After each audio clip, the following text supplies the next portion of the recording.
Hello friend, welcome to my YouTube channel. Today I am going to discuss about NISAR satellite, NISAR, NISAR satellite. Now what is the full form of NISAR? NASA ISRO SAR mission. So this is a satellite which is jointly developed by NASA and ISRO. NASA means the American Space Agency and ISRO is Indian Space Research Organization. So NASA and ISRO jointly developed a satellite which is called as NISAR. What is the full form of NISAR? NASA ISRO SAR mission. Now what is the full form of SAR? Synthetic Aperture Radar. NASA ISRO Synthetic Aperture Radar mission means this satellite is nothing but a radar. Okay, now I will first discuss every properties of this satellite, what is the function of this satellite, and what about the rocket, what about the aircraft which will carry the satellite into the orbit, and what about its orbital properties. Everything in shortcut I will discuss.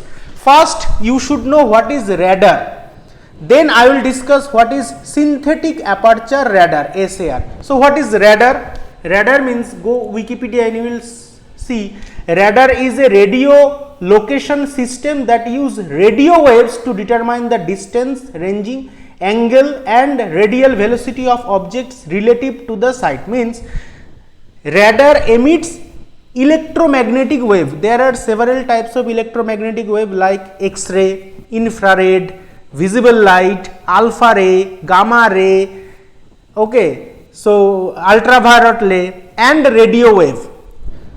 So out of all this electromagnetic wave, radar emits radio wave.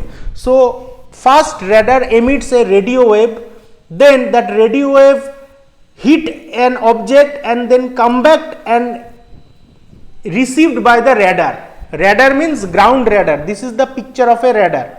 I will show you a picture of a radar. This is the picture of a ground radar. And how the radar is performed? Now radar is performing this way. That red waves is the emitted wave. Radar emits this red color radio wave and it hit the object, and in the green color this is the reflected wave with different wavelength received by the radar antenna. And in such way radar knows the location of that object, the height, vertical height, horizontal height, the angle and the speed of the object at which it approach to the radar. Everything is known by the radar. Okay, so this is called a radar. This is the function of a ground radar. Now this is the location of a radar at the center, and any object if enters in this zone, in this radius, in this circle, then radar can know its location. Okay, not only the location, angle, height, velocity, everything can be detected by the radar. Okay, so that is the definition of radar. Radar means the ground radar. Next is, what is this? That is SAR, synthetic aperture radar.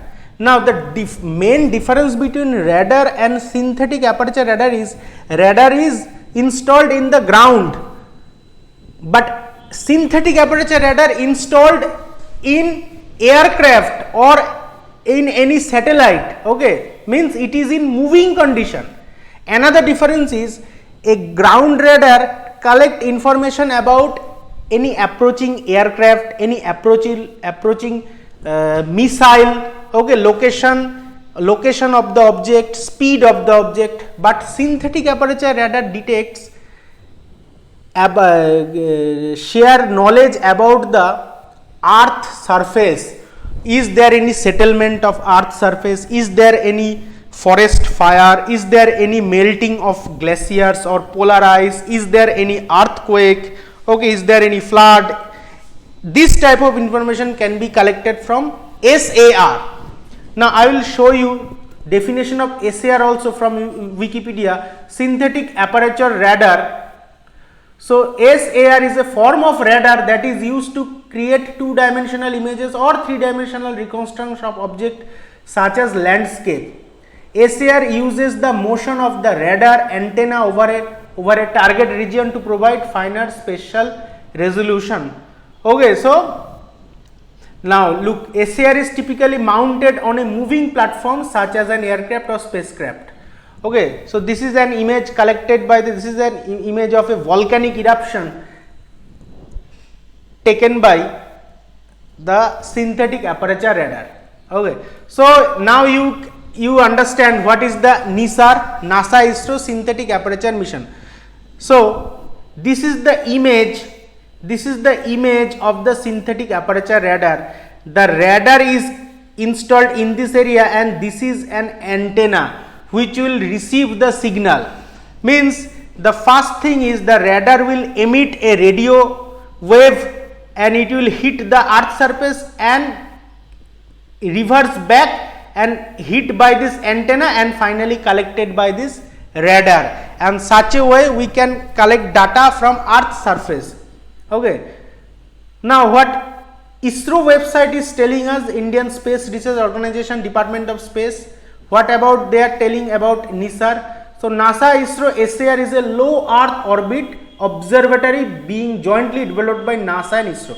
So it is a low earth orbit satellite. Low earth orbit means height is within 2000 km, from 500 km to 2000 km is low earth orbit, from 2000 km to 36,000 km is middle earth orbit, and more than 36,000 km is high earth orbit. Now nearly 90% satellites are placed in low earth orbit. Why? Because from low earth orbit picture taken of earth will be very much clear. That's why 90% satellites are placed in low earth orbit. Now NISAR will map the entire globe in 12 days. Means 12 days it will complete a rotation of the earth, complete one rotation in 12 days, and provide spatially and temporally consistent data for understanding changes in earth ecosystem. Ice mass, vegetation biomass, sea level rise, groundwater and natural hazard including earthquake, tsunamis, volcanoes and landslides. Every possible ecological disturbance data will be collected by the NISAR. Now it carries L and S dual band, that is the speciality of SAR. It has two band, L band and S band. Now remember, L band is supplied by NASA, S band is supplied by ISRO. Okay, so it carries L and S dual band synthetic aperture radar, which operates with sweep SAR technique to achieve large swath with high resolution data. Now the SAR payloads mounted on integrated radar instrument structure and the spacecraft bus are together called an observatory. Now what is payload? Payload is the load of the satellite only, not the entire load of the rocket. The load carried by the rocket, means the load of the satellite, is called the payload. Okay. Now this flagship partnership would have major contribution from both agencies. NASA is responsible for providing L-band SAR payload system, in which the ISRO supplies S-band SAR payload, and both this SAR system will make use of a large size common unfurlable reflector antenna. Okay. So this is the thing. Now come to NASA's website. So this is the image of the satellite installed with an mounted antenna also. Now what is the planned launch date? That is 2024. And which country will launch? India or USA? India will launch the satellite from the Sriharikota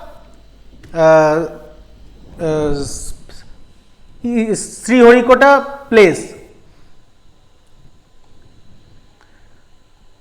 Now the NASA ISRO SAR mission will measure earth changing ecosystem dynamic surface and ice masses, providing information about biomass, natural hazards, sea level rise and groundwater. Will support a host of other application. Now this is very important. NISAR will observe earth, land and ice covered surface globally with 12-day regularity on ascending and descending passes. sampling Earth on average every 6 days for a baseline 3-year mission. Now, the total duration of the mission is at least 3 years. 3 years is confirmed, and it is expected that it will operate up to 5 years. Okay, and it will rotate entire Earth in 12 days. Okay, so 50% it will rotate in 6 days. Now look at some important mission characteristic. I will tell you. Orbit altitude is 747 kilometers. So it is less than 2000 kilometer, means it is placed in low Earth orbit, and orbit inclination is 98.4 degree with Earth, means it is approximately perpendicular to Earth. Repeat cycle is 12 days, means 12 days it will cover the entire Earth and send the information. And time of nodal crossing, means from one node to opposite node it will reach in 6 hours, and from opposite node to the present node it will reach in another 6 hours. Okay, so this is very important. Baseline mission duration is 3 years, consumable up to 5 years. Data and product, so whichever data it will send can be downloaded in freely open. Any country can be freely downloaded the data. Wavelength is L-band 24 centimeter, S-band 9 centimeter. L-band provided by NASA, S-band provided by ISRO. Okay, now come to the next thing, mission concept.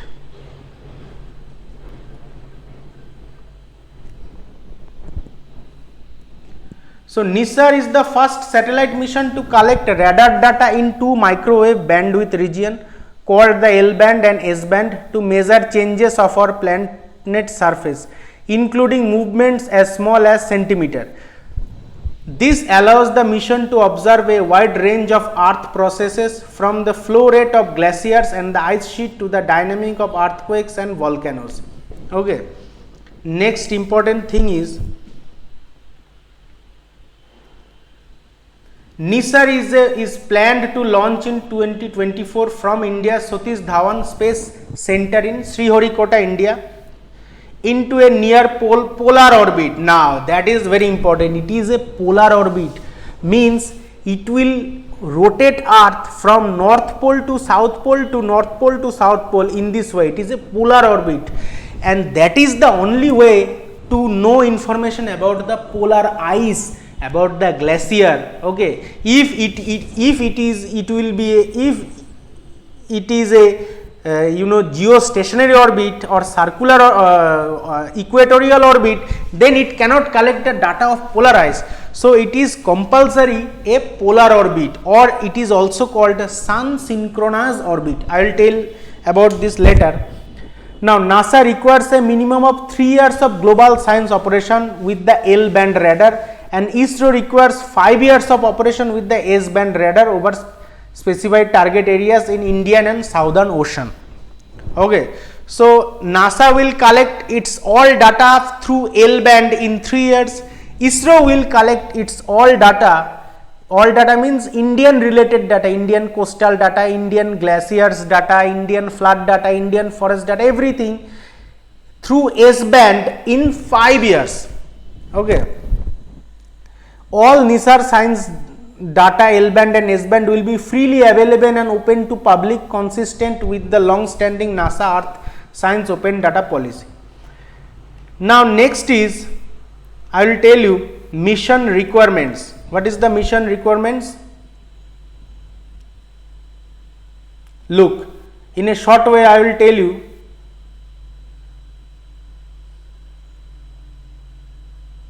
NISAR mission shall measure time varying displacement over 90% or more of Earth ice covered surface. Next is NISAR mission shall measure both Arctic and Antarctic sea ice velocity. Next is NISAR mission shall measure above ground woody vegetation and its disturbance recovery globally at the hectare scale. Next is NISAR mission shall measure seasonally global cropland and inundant areas. Next is now additional ISRO requirements is NISAR mission will measure coastal wind velocity. NISAR mission will measure bathymetric every 6 months. NISAR mission will measure the position of Indian coastal shorelines. NISAR mission will image geological features over selected regions. NISAR mission will observe sea ice characteristic over the sea surrounding India's Arctic and Antarctic polar station. Okay, so these are the mission requirements. Next is observatory. What is observatory? Now look at this sketch map of the satellite. Okay, so this is the reflector, means the wave which is reflected back from Earth's surface will again reflected through this antenna and received by this radar SAR. So this is called deployed radar antenna reflector, and this is the GPS antenna. Next is this is the deployed radar antenna boom. This is the solar panel which will give its energy. Next is L-band SAR electronics and S-band SAR electronics. Okay, and radar instrument structure. This is the sketch map of SAR satellite.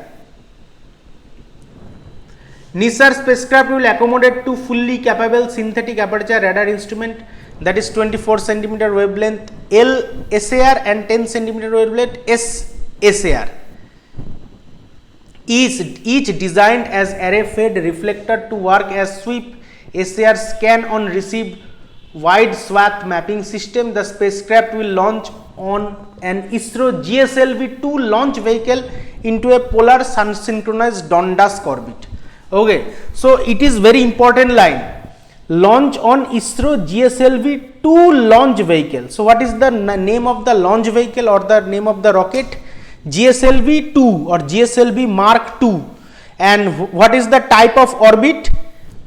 The satellite orbit, that is polar sun-synchronous dawn-dusk orbit. Dawn means just before the sunrise, dusk means just after the sunset.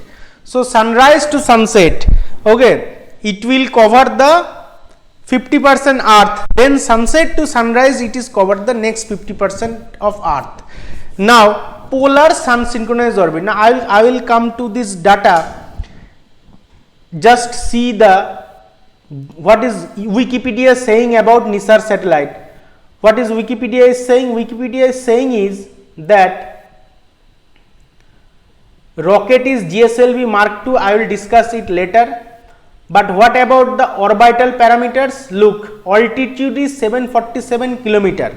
Perigee is 747, apogee is also 747, means perigee means, looks, it is not always that a satellite is orbiting Earth in a fully circular orbit. Maybe the orbit is elliptical orbit, like Earth is rotating Sun in an elliptical orbit. So at the time when the distance between Sun and Earth is minimum, so that distance is called the perigee. And when the distance between Sun and Earth is maximum, that is called apogee. But in this case, perigee and apogee is same with the altitude, means it will remain, the satellite will remain a fixed distance from Earth mean sea level. The distance is measured from mean sea level. Now that is very important, these two terms. Reference system is geocentric orbit. Geocentric orbit means any satellite which is rotating Earth has a geocentric orbit. Now next is sun-synchronous orbit. What is sun-synchronous orbit? It is a polar orbit, means it will rotate Earth from North Pole to South Pole to North Pole to South Pole to North Pole, South Pole, in this way. And what is about synchronous? Synchronous means, suppose the satellite start its journey from North Pole, and when it reach in the location of India, just India is exactly below the satellite.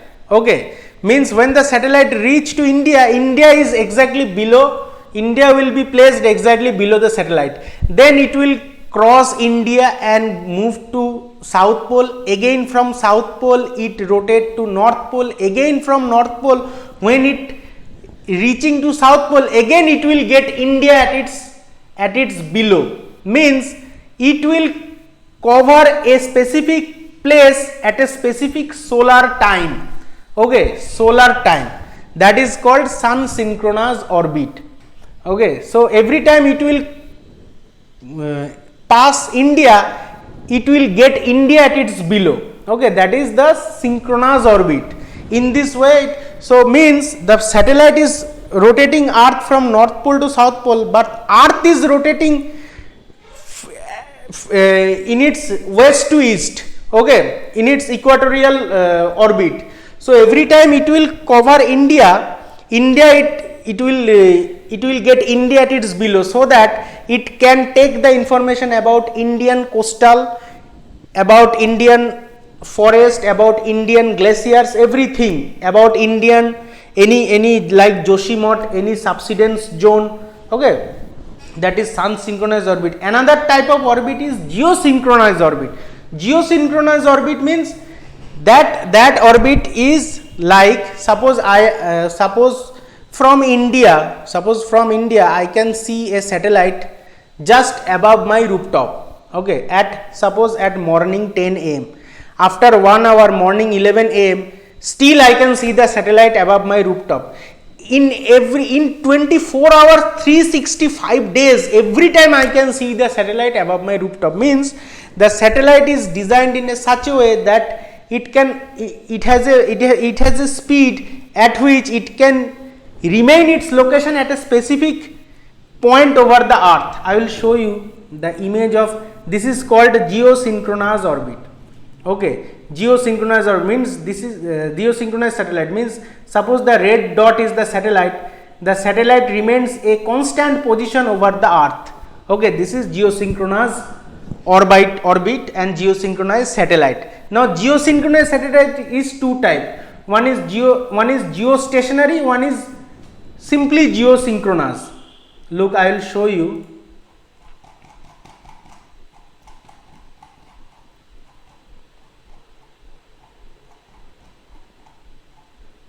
Look, the white color is Geo-Stationary, means it will remain stationary over the equator. That is called Geo-Stationary. And if it is not if it is inclined orbit, then it is called Geo-Stationary orbit. Sorry, Geo-Synchronous orbit. The blue color is inclined orbit, blue color is Geo-Synchronous orbit. So Geo-Stationary is also a type of Geo-Synchronous orbit. Okay, and this is called SSO, Sun-Synchronous orbit. Okay, it is also a polar orbit. 600 to 800 kilometer is the altitude from mean sea level. This is the north to south to north to south. This is Sun-Synchronous orbit. Okay. Okay, next is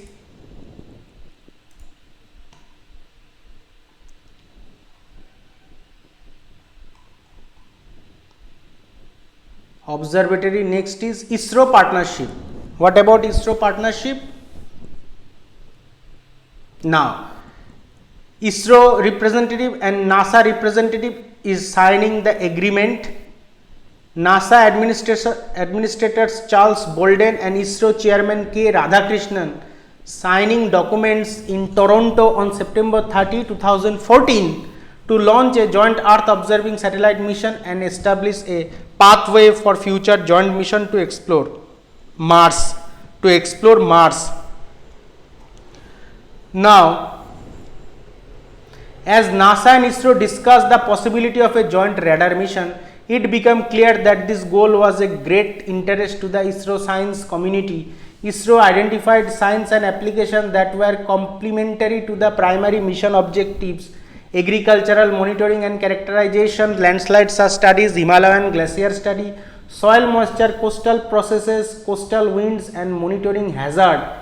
A second radar frequency was added to the mission. Second radar frequency means L and S. To better fulfill these science requirements, NISAR will be the first satellite mission to use two different radar frequency, L-band and S-band, to measure changes in our planet surface less than a centimeter across. The partnership with India has been key to preserving as much science as possible. On 30/2014, NASA and ISRO signed a partnership to collaborate on launch of NISAR. Okay, I already told you. Now, what NASA is providing and what ISRO is providing. The mission is targeted to launch in 2024. NASA is providing the mission L-band synthetic aperture radar, a high rate communications subsystem for science data, GPS receiver, a solid state recorder and payload data system. ISRO is providing the spacecraft bus, S-band radar, launch vehicle and associated launch service. Means ISRO is responsible for S-band and the launching process. Okay. Next is, okay. Now what about the result? What will be the result? Look, solid earth. First is solid earth. So it will give information about solid earth. Okay.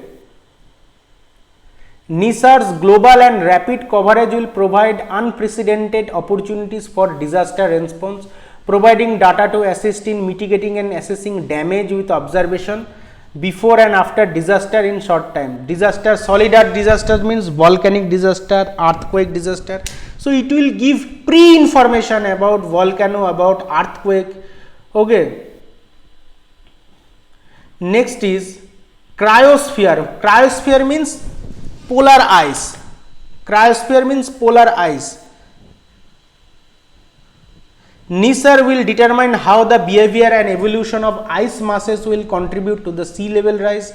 NISAR will measure changes in sea ice, snow extent, permafrost and surface melting, ice sheets, sea ice and glaciers, which are all key indicators to climate effects, are undergoing dramatic changes. Okay. Next is ecosystem. Ecosystem means forest, okay, ecology, everything. So forest fire.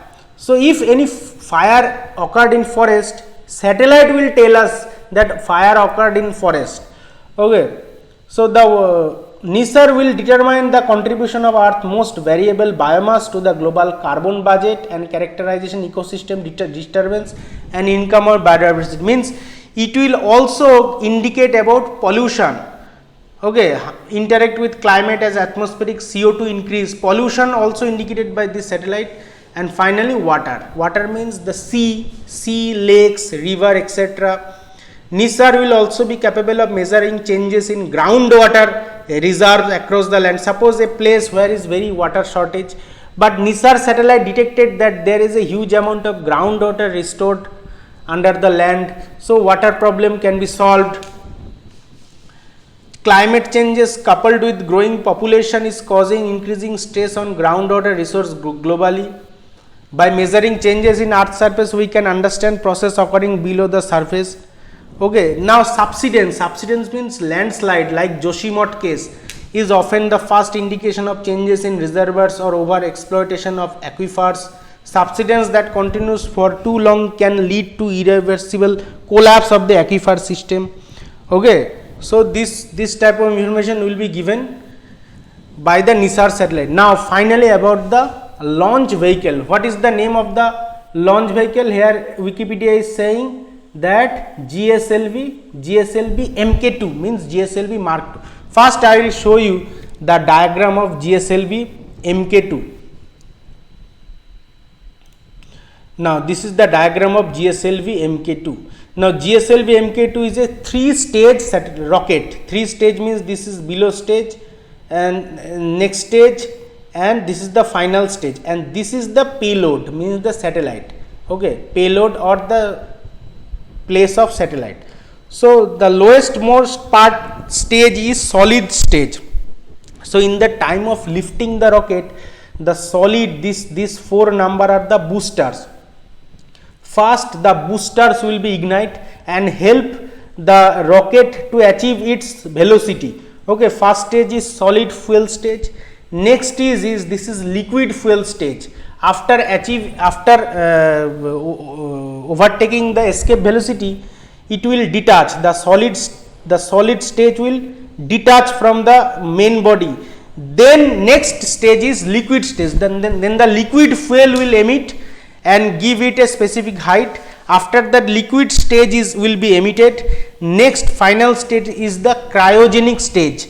After the burning of cryogenic stage, the satellite will be placed in the orbit. Then this capsule will released and inside the satellite will be opened and start orbiting the earth. Okay, so solid stage, here you can see what is it is written. The first stage of GSLV is ignited at liftoff after the ignition of 4 strap-on, ensuring their full functionality. This is required in order to extract maximum thrust out of the initial stage. The solid core of the first stage burns for 100 seconds. Okay, this is the solid stage. Next, this is the liquid stage. The high thrust hypergolic liquid propellant Vikas engines, newer improved version with a higher chamber pressure is used here. It is activated 150 seconds into flight. So it will ignite for 100 seconds and then it is for 150 seconds.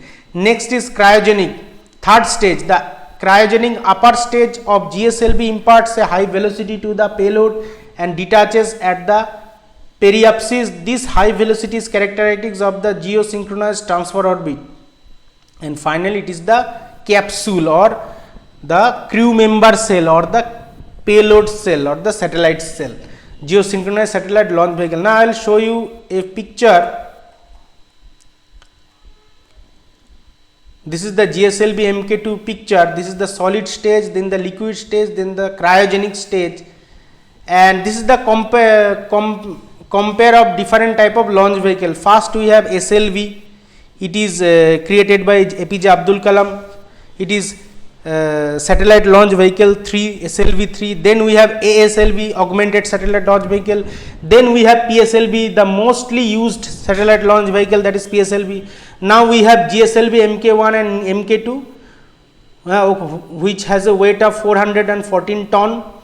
Okay, payload with 2 to 2.5 ton. Height is 49 meter.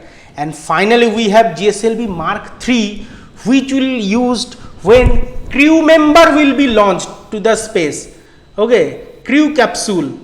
So India prepares to send man to space, launches GSLV-3 with crew module. This is the crew module, and huge, large solid and liquid and cryogenic boosters is installed also. So for NISAR launch, we will use GSLV Mk-II. And this is the picture of the capsule, the satellite portion. Okay, in the top, this is the picture of this top portion only. Okay,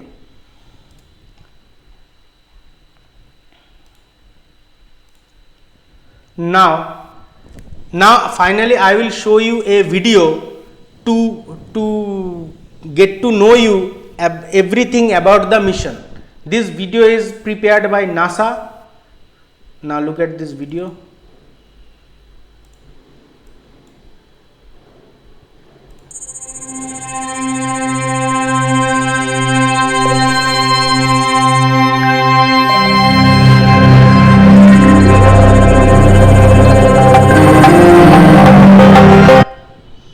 NASA ISRO synthetic aperture radar NISAR second launch pad SLV at Sriharikota. Look, Geo-Synchronous Satellite Launch Vehicle GSLV Mk-II, solid stage, this solid stage, liquid stage, cryogenic stage, and finally the satellite capsule.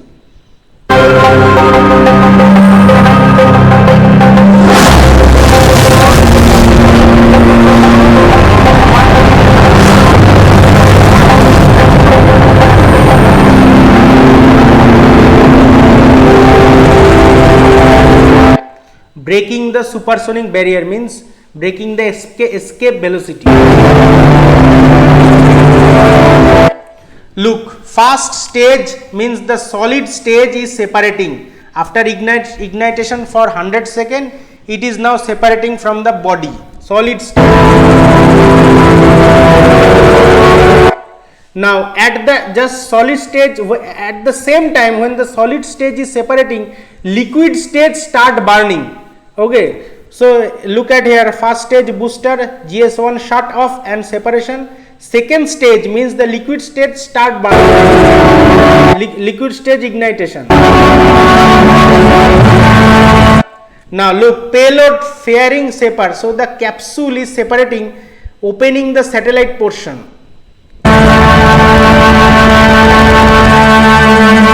Now the second stage GS2, now after ignition for 150 seconds, second liquid stage will separate and cryogenic third stage will start burning. Look, liquid stage is separating, GS2 shut off and separation, cryogenic third stage ignition, cryogenic stage start burning.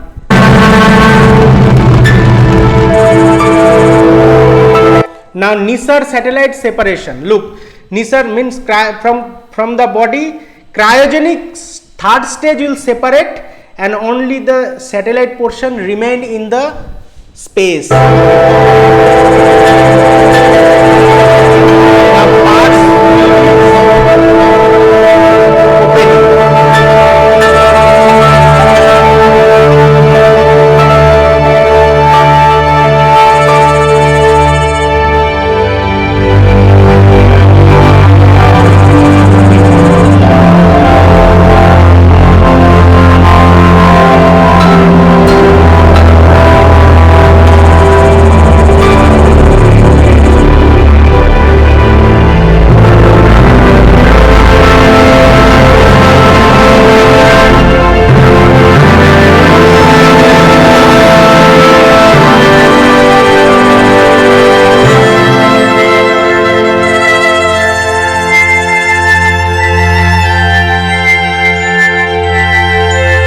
Look at the video again.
Okay, now I will tell you about the cost of the mission.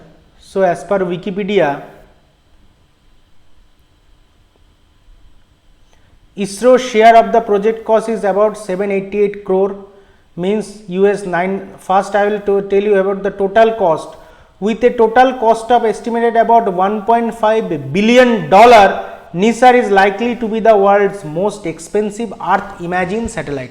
So it is expected to be the most expensive Earth imaging satellite, total $1.5 billion. Now what is the ratio of ISRO and NASA?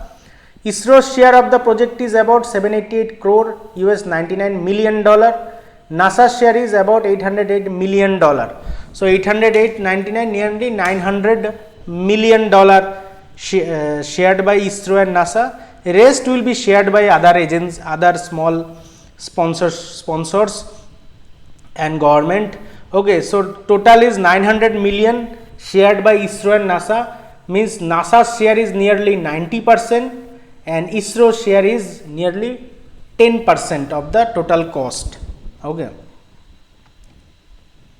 So this is about the total discussion about NISAR satellite, NASA, ISRO synthetic aperture radar satellite. If you like my discussion, like the video, please like the video, share the video and subscribe my channel.